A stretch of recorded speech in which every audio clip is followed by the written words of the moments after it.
I'm not saying like live action films will not be shot 5 years from now, but like there's 240 million content creators on the planet. I have 200 million views just in the last, couple months. Most AI filmmakers that don't have a film background are struggling because they don't understand storytelling. This is absolutely a tsunami for the advertising age. This is Produced With, honest conversations about how great work gets made and the cost of doing it right. And before we get started, we're really into the analytics and we notice a lot of you are watching but aren't subscribed. Please consider subscribe so that you can actually keep up with the show. PJ, thanks so much for joining, man. It's good to see you. It's been a while. I know we were IRL friends, which is an anomaly these days. It's been so cool to one, see the more recent success. I know you have been in it for the last 10, 20 years in the industry, and I've gotten to see some of your journey through different iterations, working in commercials and TV and entertainment in general, and now AI. You did something very momentous recently, which was, correct me if I'm wrong if this stat is not true, but it was the first ever broadcasted commercial fully produced in AI. To my knowledge, especially at a major sporting event, this was like the first AI ad. And of course, the clickbait is like, I made it in 2 days in my underwear for Sure. what has been the bane of my sales conversations is the fact that I had mentioned at one point, I was like, do the math. These are like, it's like the generation costs aren't crazy. This is a 95% reduction in time and cost. And so on one hand, I actually still stand by that in that like, this is absolutely like a tsunami for the advertising age. But I don't think that means it's just going to be this massive race to the bottom, because we've actually already seen there sort of be this wave of like, a lot of AI stuff got attention. And now like, if it's not good AI, like people don't care. People scroll past that. So I'm not worried that just because in some ways like production costs are low, that you still can't have some sort of premium around a high-end agency, because at the end of the day, like it's value-based that we're going for, where attention is still scarce. Yes, anyone can do AI commercials, but it doesn't mean that anyone can create viral content on a consistent basis and for brands. And so that's actually kind of our sweet spot is like, I have like 200 million views just in the last, couple months with AI content. And there's kind of a rhythm and a recipe that I've learned. And now I'm really applying it towards brands and how they can do it. So that's kind of the focus. I've built like an agency around it now. And, I've got a crazy background growing a channel to 1 million subscribers and, advertising, directing. So I'm happy to talk about, the intersection of Hollywood and content creation and advertising. That's kind of my, Venn diagram of, being autistic. It's amazing. Let's start there, because I think the thing that's important for people to know is that you weren't just some teenager in your like bedroom, like all of a sudden prompting and then was able to like just garner overnight success. You've obviously been doing this for decades, as well as honing your craft within directing and filmmaking. Can you talk a little bit about how that has kind of informed the process here? Because I always find it interesting, because it feels like with directing particularly, you're the ultimate communicator, and you have to be able to get like what's out in your head out to like probably sometimes 20, 30 people on set or department heads or whatever it might be. Can you talk a little bit about like how that has informed what you're doing right now? Like your just kind of like your history and your experience? Yeah. My background is like, I was a commercial director for 15 years and just kind of, always knew how to be a one-man army on set, as you're very familiar with. And so, now stepping in kind of the AI age, like it's the same stuff, just different tools. So, essentially being the director who can always also produce and also DP and also edit and all these kind of vertical, like the whole entire stack, it really benefits AI creators these days, just because you need such small teams to kind of create this, because it's a simplified workflow. And we'll talk about the workflow and all that kind of stuff if you want later, but that's it, like very all around commercial director. And then I was, in YouTube for a bit. In like 6 months, we hit 1 million subscribers. And then I went to Hollywood. I think I even messaged you. I was like, yo, Jens, do you know anyone who can like fund this? And you're like, dude, like films never get made except for like the miracle of miracles. And I was like, you're right.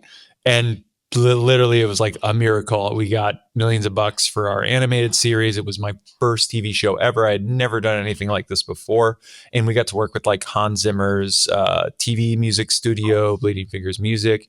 We got to work with like Justin Long, Rosario, Dawson, like some really, really cool celebs. And it was fun. But, we were spending like $2 million an episode. And last summer when it launched, I was like, there has to be a new paradigm on, almost like disrupting myself before I'm disrupted. I know this is going to be a huge change. I don't have any reputation to lose in Hollywood or the ad industry anyway. I'm kind of like the most mediocre people in those. So I might as well just be first, figure out the tools. And then even so now, like, we're hiring directors that are like 10 times better than me. So, it's just kind of like be a lightning rod for attention, be the first one to market, disrupt it, and then kind of build a business where you're not the one relying on the talent. So that's now what I do. Is it's more on the EP, business owner, agency owner side, where I'm just playing the orchestra of talent these days, right?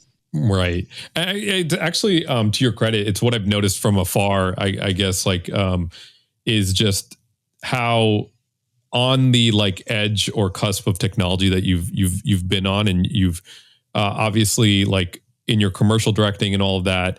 Because correct me if I'm wrong, but I believe even the company that funded and helped produce your series was a crypto company. Mm-hmm. And so it's kind of cool and interesting to see how you've constantly leveraged being first or maybe early in a particular field. Have you always thought that way? Because I mean, like, you talk about YouTube, you talk about crypto, you talk about AI now. Has that always, what kind of like sparked that? Because most people would be afraid of it, or maybe not want to touch it yet, or until it's more maybe developed. Yeah, but as you know, that the opportunities are always when it's kind of most riskiest, in the sense that, like, I think the most nascent spaces where, like, as you know, with like good startups are never late, but they're also never too early. And so, you kind of have to have this spot where you're like telegraphing 6 to 9 months out ahead of a major trend, and it's always hard to find the trend. I just knew that like 6 to 9 months ago when I went all in on AI, I was like, I mean, there's a lot of fear around this, but like, I think just for here's my thoughts on like AI.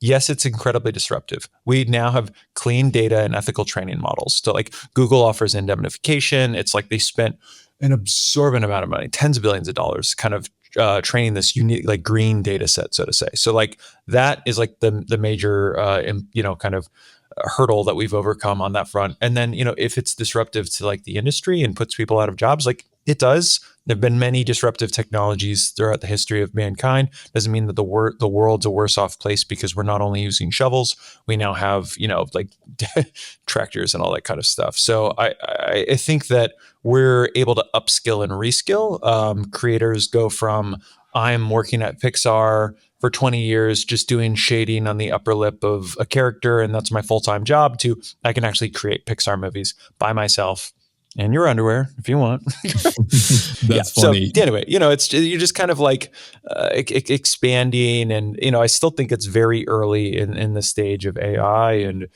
previous things with just kind of getting in a metaverse. It was just, that's where the funding was, because again, as an outsider, as like an underdog disruptor, I don't have any sort of silver spoon in the Hollywood industry, as you know. Like, I wasn't in LA. Like, if you're not in LA and if you don't have connections to the industry, like, you're just not going to get a film made. Right. Like, and so I'm always just kind of like, what's sort of the angle that nobody's thinking about? How do you go all in on it just before it becomes a big thing? It is also true what you're saying about like how maybe it's democratizing people to be able to create their own content. And I would assume that most people, it's not true for everybody, but I'm sure most people are currently in roles that they felt like were stepping stones, or some way to get to like making their own films or sharing their own stories.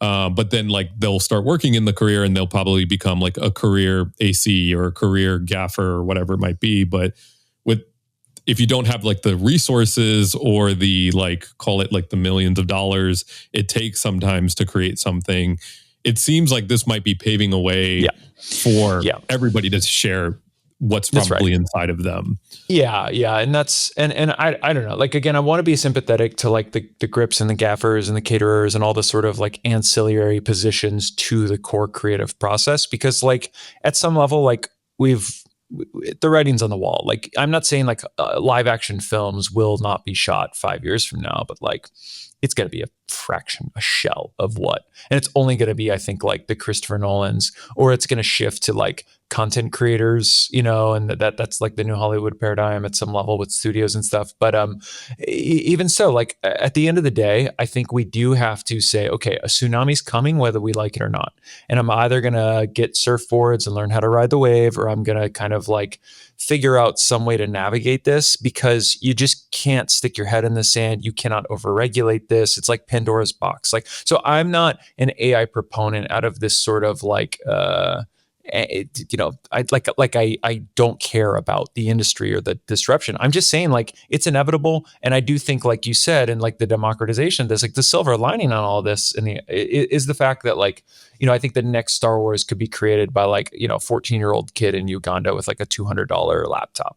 Right. That's where we're headed. So like, why does this have to be the big bad boogeyman? Why can't this actually be a net good for creators as a whole? Like there's 240 million creators who consider themselves like content creators on the planet, where they like are actively making content. It's like, I want to fight for them. I know it's disruptive to like the couple million people in production, but like I think there's a bigger opportunity here where we can tell more stories, better stories, and there's no more gatekeeping. Like the Hollywood was broken anyway. Like it wasn't actually in some ways like paying people fairly. I know this is going to be even more disruptive, but I think to those who can upskill and learn the new tools, like you can actually make an incredible living. There's a lot of money in this space right now, and it's pretty cool. Love kind of hearing that, and like what I love to share with the audience is kind of the ungatekeeping of like information in terms of like how something like this works. When you think about, or maybe when you first started, or for somebody that doesn't know like how to get started within Gen AI, particularly at the level that you do it at, I think what's most impressive is the consistent quality that you're able to get, maybe even like the ability to keep a character consistent and all that stuff. And I know we're very early. Have you been doing like tips or tricks to get it there, or are there now like new platforms and software that are essentially like at that place now? Like how is technology being shaped with what you're doing right now? Yeah, it's shifted so much. Like it's so much easier now than it was 9 months ago when I started, or a year ago when I started this. Like it was just took forever, and the lip sync looked like crap, and like the videos looked like, and it was all slow motion. Like I remember doing my first AI film, and it was just this like slow motion montage of like pretty people, totally inconsistent. I had to like create a story around the fact that like this guy kept waking up in somebody else's body every day, and it was like consistent VO voice. He was trying to find his like girlfriend, and like she was separated too, so he didn't know who she was, but she always wore this yellow scarf, and he like sees her. It's actually an amazing romantic story. Looks like crap, a year later, but it got like 500,000 views the first day I posted it, and I was like, okay, there's something here. I just made this, not in my underwear, in normal clothes.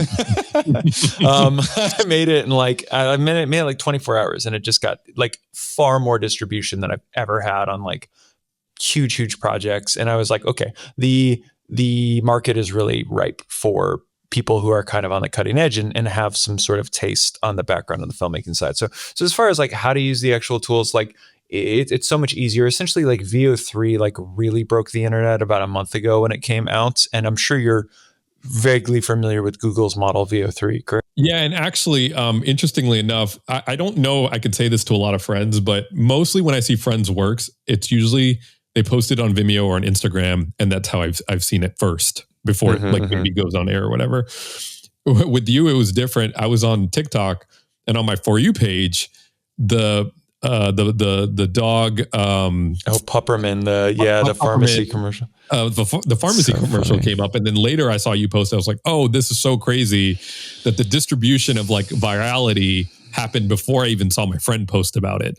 1,000%, yeah, and, yeah. So I don't know if that's the one that you're talking about. Well, but I know that's ironically now, Yeah, my content like people barely see my content. What ends up happening is that these there's a lot of these account aggregators in AI where they'll just like repost the best daily content Yes. each day. I'm pretty And sure that's like what it was. Yeah.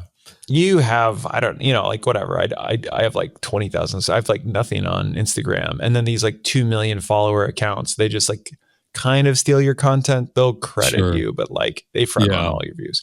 I've just learned it's like, it's fine because like no one's, DMing these content aggregators for like their work. You do get the views trickled down Right. to you because the Right. biggest ones, they wouldn't stay big if they didn't credit people. So anyway, it's Yeah. fine. But you're absolutely right to your point that like it's no longer your direct, almost like posts that have to get seen by your friends. I think we're in an age like Reddit is a great platform for like your follower count doesn't matter.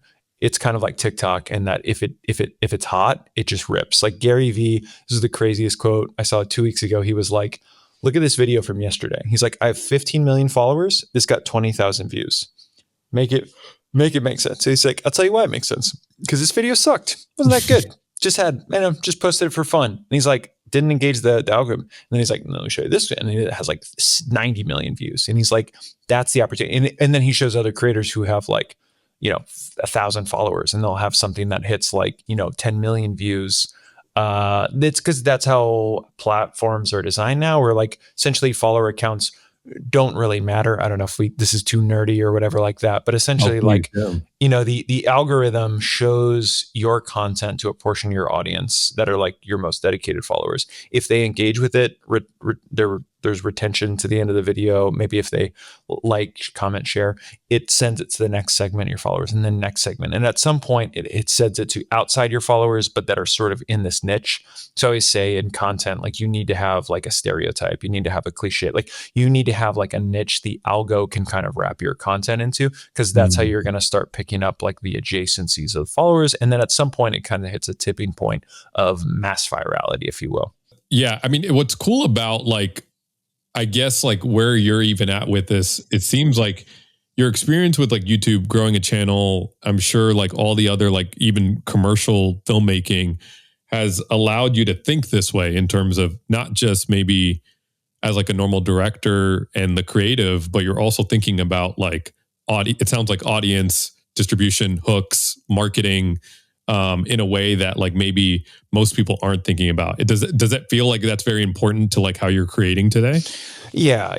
Like it's really hard because I can't tell people like, oh yeah, your skill set should just be like make good films and they'll come to you. It's like I'm like tired enough because I haven't slept much in 2 days because I was cranking out these ads. But like I'm tired enough to be like, that's just stupid. Like don't be dumb. Don't think that like have this naive view that like art speaks for itself. How many amazing artists have like 0 followers and 0 traction because apparently it's not enough for the algorithm. And so and the reason why is that like the problem is the algorithm's currently like geared towards the first 0.5 seconds to any post. It's like you've got 1 shot, maybe 2, to catch their attention with some sort of hook, some sort of question, something that piques curiosity. And a lot of times the problem with the filmmakers right now is they have like an opening title screen, like my BS production company presents like this thing, and then it's like a slow pan up, like people are like Quentin Tarantino at the Hollywood Theater or whatever, like just waiting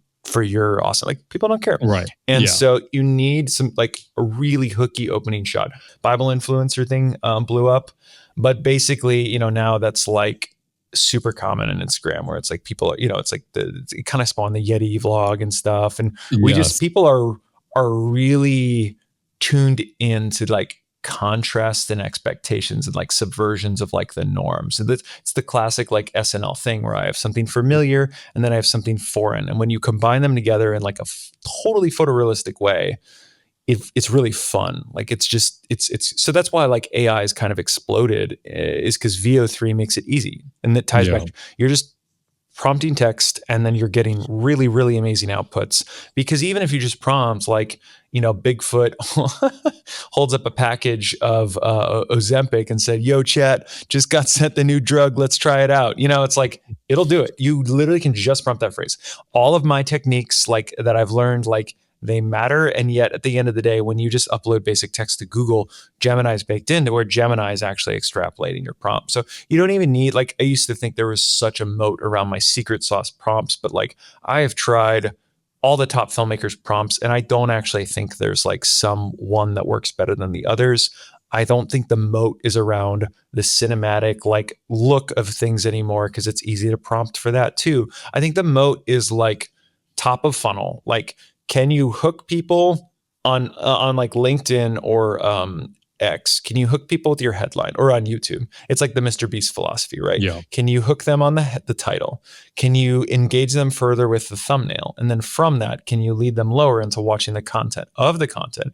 Can you get the first 1.5 seconds out of them? Okay. Can you get the next 10 seconds? Can you tease in that first 10 seconds what the expectation, like what's the promise for your payoff at the end of the video if you stick around? Can you engage them? That's how you win the game. And the problem is now you have to embed a story within that framework. It's almost like the hero's journey in storytelling in movies, where like, I don't make the rules, that's just what works.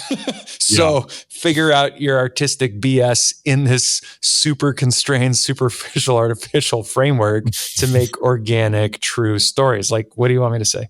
One of the things that I'm also curious about is there's obviously different ways that like Gen AI might disrupt the industry, because there's all these subset of industries, right? There's film, there's TV, there's commercials, music videos.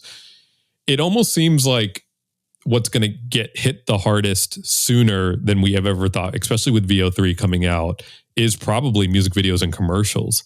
What is your hot take on this? Do you see physical production like happening in the next like 5 years anymore, or is all of it going to be generated this way, or is it just now an additional type of medium?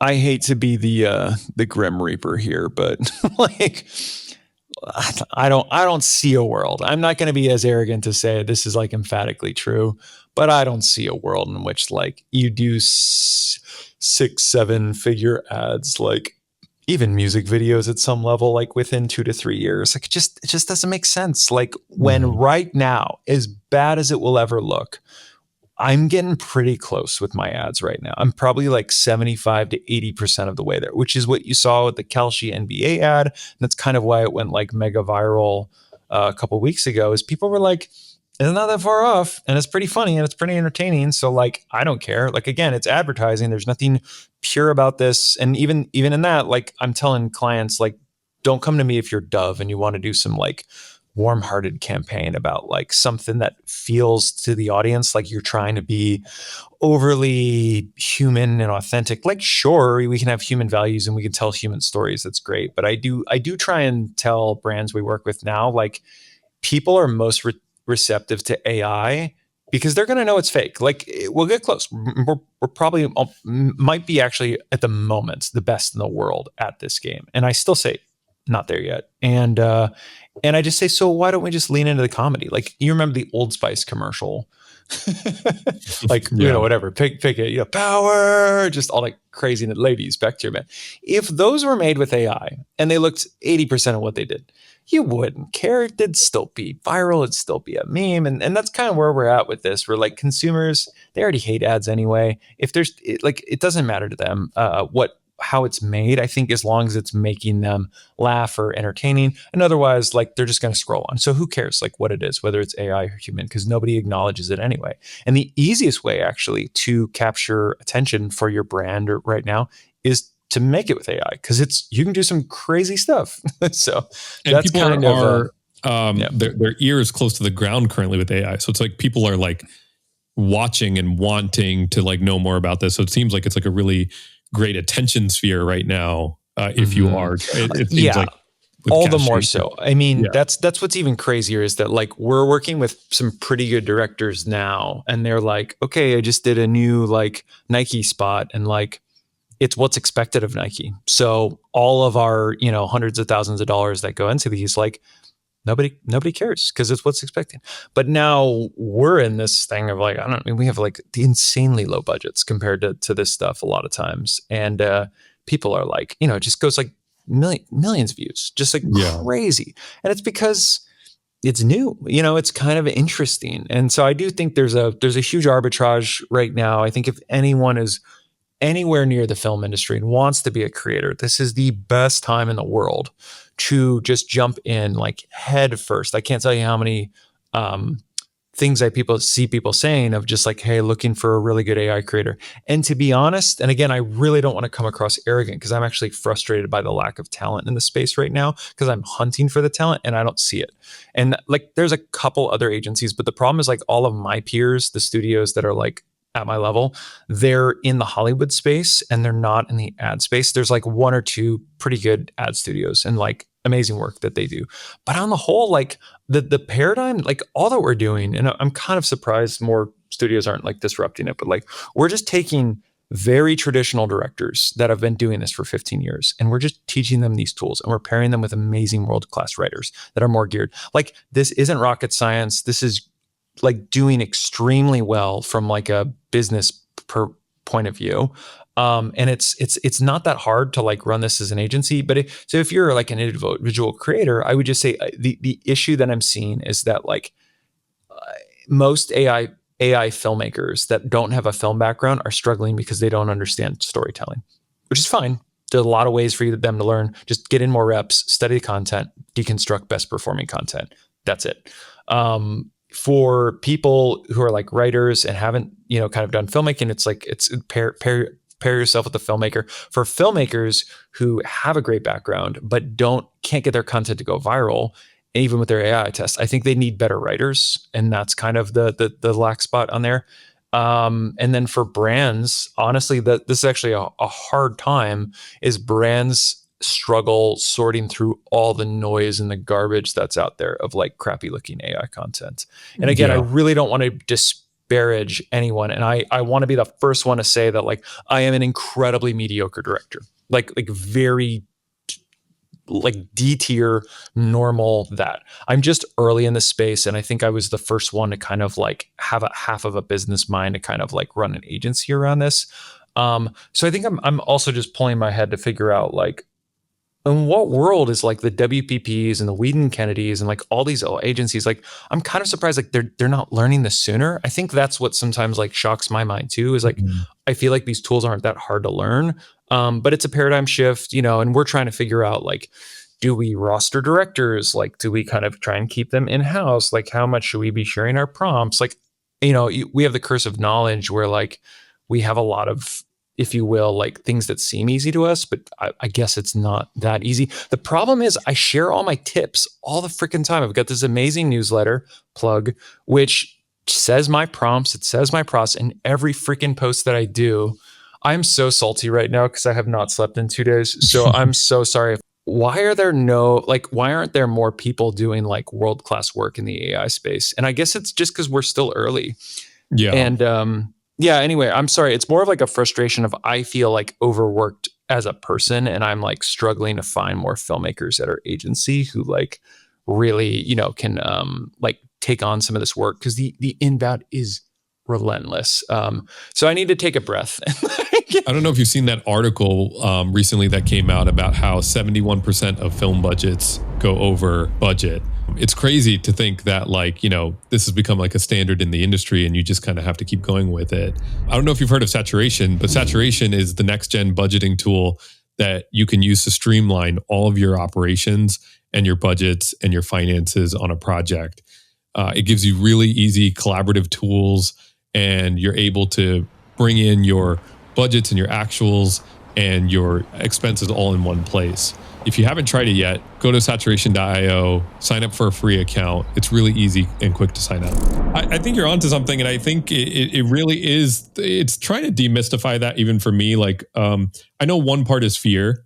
I think it's like the Pandora's box thing that happens, and it's like, oh, if I go this way, then my current world is going to be disrupted, or the way that I the hand that feeds me, is going to be gone. And then what, right? Like, I think there's probably an element of that. There's probably an element of people that don't even know that it's this accessible. Like I would have even assumed like it's still stuck behind a beta wall for most people, and they have to like still like paywall their way into it or something. So I agree with you. I think there's probably going to be now, especially with VO3. I don't know if before VO3, I think I would have thought hard. this was still 5-10 years out. Yes. When VO3 came out, that was the first time I think I got kind of like scared into like, oh, we're here. It's not like moved the timeline 6 months ahead. I told that to the Google team when I was at their campus last week. I was like, you guys like skipped like all these steps in between. And the reality is all the other model companies are like, they're probably a month or two behind. Like they're going to catch up. I mean, the crazy thing is like with any other product, you have like annual releases. It feels like with AI companies, it's like every other week or two. It's like, especially there's this amazing company called Higgsfield, and I just love how scrappy and how much they're just iterating. Like you want consistent characters, like boom, you want them realistic. You want like all the it's cool because like that's how they have to compete with these huge foundational models like Google, where Google's really good at the foundational layer of like deep tech, if you will. But then these kind of layers that sit on top, they have to innovate on the application layer side. Like we'll do your UGC creator TikTok reels for you. We're automated. There's a lot of like really cool innovations like around product placement, product swapping, like video in painting. But a lot of that, like you don't need all this sophisticated stuff to create compelling content, either on the narrative side or on the side of like making ads. Like you really just need a Google VO3 subscription and just to type in some prompts and you can make world-class like NBA finals ads. It's insane. I'd be curious, some of the maybe like criticism around AI, and I want to know what your hot take is on it, is that, yeah, it's great for like the funny stuff or like, you know, things that seem like more like comedy, but the critique I think I've heard early on is like, oh, well, there's no soul or there's no like emotion that can really come from like an AI generated art piece. Would you? I think that's the dumbest critique ever. God, I'm salty today. I really do. And the reason I say that is because as humans, we read meaning into everything that we want to. Like we anthropomorphize like your own kid's stick figure and we tell stories with it and we can turn it into like a whole world and we give feeling to it. And like from like the Lego movie to, you know, just sort of like all these super simple visuals, we manifest meaning onto it and we project it. And so like to me, the fact that somebody can like, you know, essentially have like a claymation film that's award winning, or like a stick figure that really speaks to them, or just art in general, like art is what you perceive its kind of meaning and value is and what it makes you feel. If it doesn't make you feel anything, then hell yeah, like AI is soulless as hell. And if it does make you feel something, like great, it's no different than what you can do with like a sketchpad as far as like inherent soul. It's like it's all storytelling. It's all myth. You know, we're storytellers by nature. If it speaks to you, great. If it doesn't, who cares? I love how you kind of even related it back to art, because that's true. Like it doesn't matter what the medium is. Like you essentially, you know, it could be a banana on the wall, and for some people that's like a duct taped banana on the wall, but for maybe somebody else, it's worth $5 million or whatever it was. Yeah, you know, there was a article recently, and I'd be curious your take on it. Or I think it was today that YouTube announced that they were going to stop monetizing AI content. What are your thoughts on that? It'll be great for like 6 months, and then like everything's gonna be at some level like AI integrated, and like I think it's a short-sighted policy. But I also like, who cares? Like none of my AI creator friends are like making money on like YouTube views to some extent. For the most part. There was there's big controversy where like a little while ago some of these channels were making like fake like Moana 3 trailer and like, you know, Titanic 2 trailer, and they're just making these like crappy AI knockoff kind of things. And like they were getting a lot of views just because it was like, it would get someone enough to click on the video once and watch like 10 seconds. And they get mad and they comment on it, and then that boosts the algo. So boom, like 30, 40 million views a video. And like that actually on YouTube, like 30, 40 million views actually does, not on any other platform does it produce revenue, but on YouTube it can. But the reality is like, I mean, I know all the top AI creators, like none of these guys are like actually making much money on YouTube views. So I don't really view it as like a loss to kind of our industry, because essentially like almost all of us are making getting most of our traction on short form, because short form is king right now. So like TikTok vertical, essentially like Instagram, YouTube Shorts, Twitter. That's where all of our traction is, and you never really had much payout. Although, and this is not like a brag, this is actually like a WTF moment. I was making about $600 every 2 weeks on X, nothing on other platforms, and then 2 weeks ago when I really had a lot of like crazy viral content, Twitter sent me like $4,500 for a 2 week pay period. And that was like kind of nuts. Cause again, like I was telling people, like my generation costs on a monthly basis are like $4,500. So this isn't like, oh yeah, I can pay rent for this. This is like, oh, it finally doesn't cost me money to do this for work. I mean, most of my projects, of course, are paid by, clients now. So I don't not really like, but yeah, I just don't think that it really matters is on the YouTube side of things. Yeah. I could see that. Do you feel like in that respect that now human created content is going to be the new shot on film? Like this idea that it's like a premium it's like vinyl. Like, I mean, vinyl's still hot, probably going to be hot for a long, long time. Most people listen to Spotify, but vinyl's cool too. Yeah. It seems like there's going to be something like that to your point of like the in anything that is disruptive, a lot more garbage kind of comes with it just because more and more people have access to it. Even if the model gets like incredibly good, it's still to some degree going to be, I'm sure, based on like what people are trying to create and so on. So I always feel like that there is going to be like some version of like, it's hard for, I'm curious if what you think, like, do you ever think it gets to fully just self-generated AI and then the human is not a part of the creation process anymore? Does that part like scare you or like? Not for a long, long time. I think it'll get to smaller and smaller teams, but I mean, I think maybe a good analogy for this here is like ChatGPT has been around at this point for maybe 2 to 3 years, and we've been writing with it.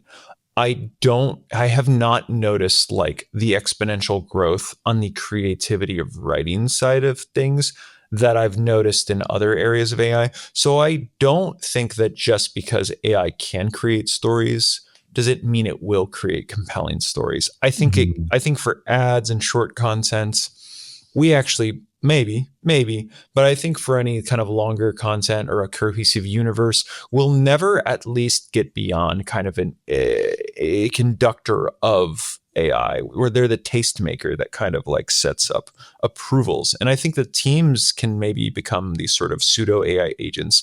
I still think, like for me, like, I'm kind of working with the AIs, but what I'm working with is like writers who work with ChatGPT to come up with concepts, but it filters through them. I'm working with directors who work with ChatGPT and the AI to come up with these visuals, but it still filters through them.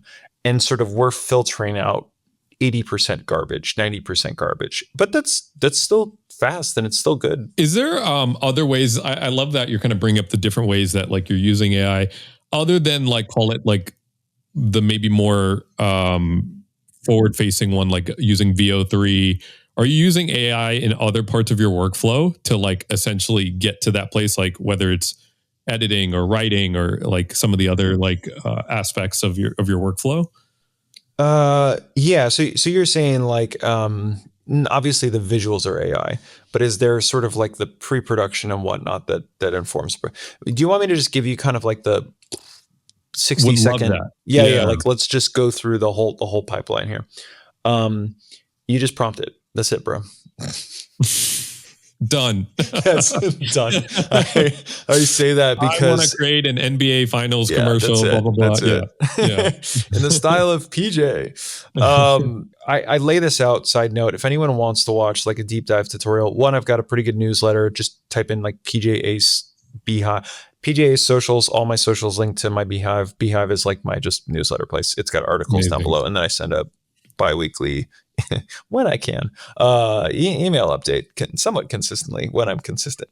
In that I usually break down like the entire workflow, but what this is in a nutshell is it's like the scripting phase is like high level concepts. So like let's just say commercials, because it's easiest right now. A brand comes to us, we give them like, a few concepts on the call. We work with ChatGPT and whatnot, and like our writers to like come up with 20 concepts. We narrow it down to like, okay, 2 concepts, right? The agency or brand says, okay, this is a cool concept, let's dial in. So we give them a script and we kind of like, dial in the script. We're working with ChatGPT, but it's more of like this co-piloting process, probably like you've worked with it before, where it's like, okay, suggest to me like, we're doing like a most interesting man in the world style campaign. Like, give me ideas on like where he could be. Oh, that's cool. That's cool. It's giving me ideas for like his line. If we wanted him to like, be drinking a beer in this thing, what would he say to a girl or something like, it's just very like iterative and like you're just kind of collating all this stuff. So then from that, let's just say you come up with your script, and scripts are like simple. Then what you're able to do is essentially come up with a very simple shot list, like line, what's happening, like what are the characters doing, like what are they saying, and then you just basically take that into ChatGPT or Gemini and say, hey, here's my shot list. Here's 10 shots. I want you to use this prompt structure of like, PJ's big 3-paragraph prompt. And I have these on my website. It's like on every freaking post that I do, I'll post some prompts. Like they're all the same. Doesn't matter. Prompts don't matter anymore. And you can also just ask ChatGPT, like, what's a prompt? Like it's similar. That's I right, used to be, if you can do what I'm doing, please do it and I'll hire you. I don't care if you still have prompts. Yeah, like, seriously. So then you basically are like, okay, now take my shot list and restructure the shot list as a prompt, and then feed it back to me like 2 to 3 prompts at a time. So then, and that the reason for that is like LLMs, like if they try and give you a ton of information, it's bad. You want it to like just kind of give you like bite-sized chunks. So it's going to repeat your shot list back to you as kind of like a prompt list. And then you basically just take prompt 1, prompt 2, prompt 3, you throw that into Google Flow /VO3 and just run, first gen on kind of each one. Like you get like 5, shot 1, shot 2, and then you can iterate. Like you can copy paste back in a ChatGPT and say, hey, change this about the scene. I'm not feeling this, blah, blah, blah. And then, move on to shot 2 and shot 3 and just kind of run them. It's like 20 cents a slot machine pull on this. And then eventually like 20 generations per shot on your shot list later, you kind of get to a pretty good place in it. Throw it in a timeline, sounds baked in, dialogue's baked in, everything's baked in. Maybe add a little bit of color, maybe add a little music, and like voila, you are PJ, viral filmmaker now.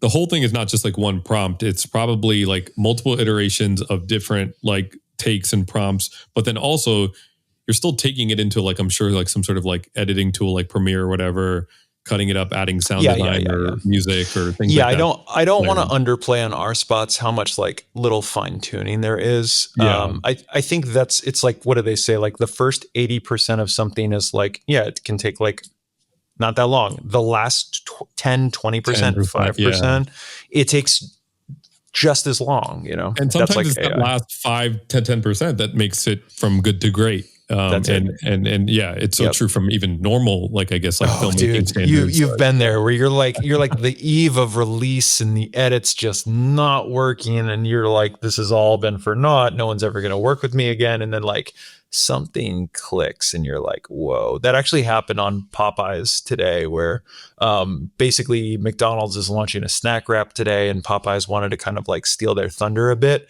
And so Popeyes was like, okay, let's create a rap battle. And it was like kind of funny. And then we introduced their legal lawyers finally cleared us to be able to use the likeness of a clown.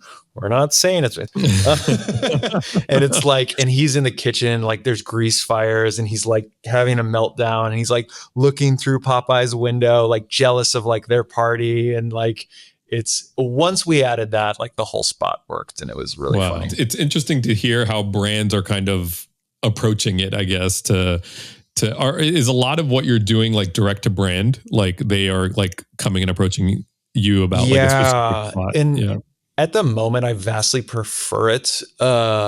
Like, I don't know if I should be working with agencies right now, because like if I were in their shoes, I would do one project with us and then I would steal the crap out of everything we're doing, and I would never work with us again. And I don't know, but like I'm also kind of like, it's nice to work with agencies because they'll just come like, hey, Pepsi or Coke or whatever, like they want to do a commercial, like let's do it.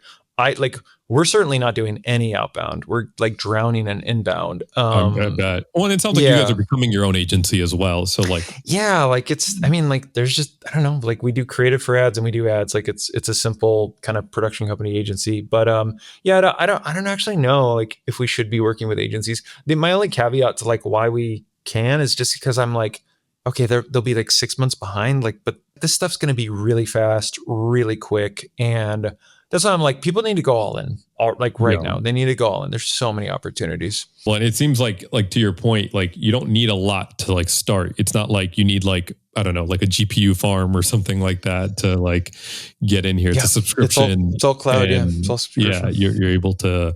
What is the what's next for you in terms of like the business side of it? Like it sounds like it's going to be more than just not committing toaster bath at the moment. Just enduring until tomorrow. Like a lot of my job right now is like training new directors. And so like on one hand, I am more producer, and the other hand though, like I do have to just figure it out alongside. Cause like clients will ask us to do crazy stuff. Like we were trying to do lip sync for the Popeyes commercial, and like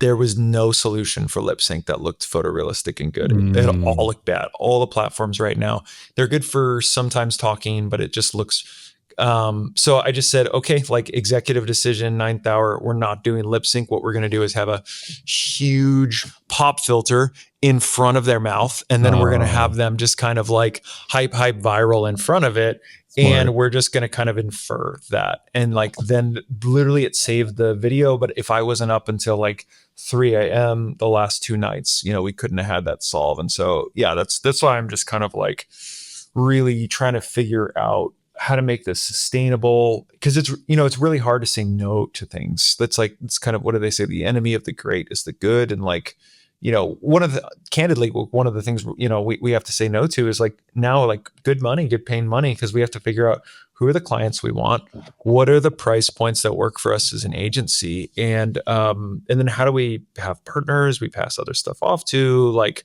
I don't know, like all that is kind of just in the trenches right now, figuring out, all of this. How big is the team? Is it just like you and some like directors now, or is there like I have like I have a co-founder, Tawny, who's amazing at all business operations. And she's just like, I just run around throwing gasoline and doing podcasts and just making a general mess of things.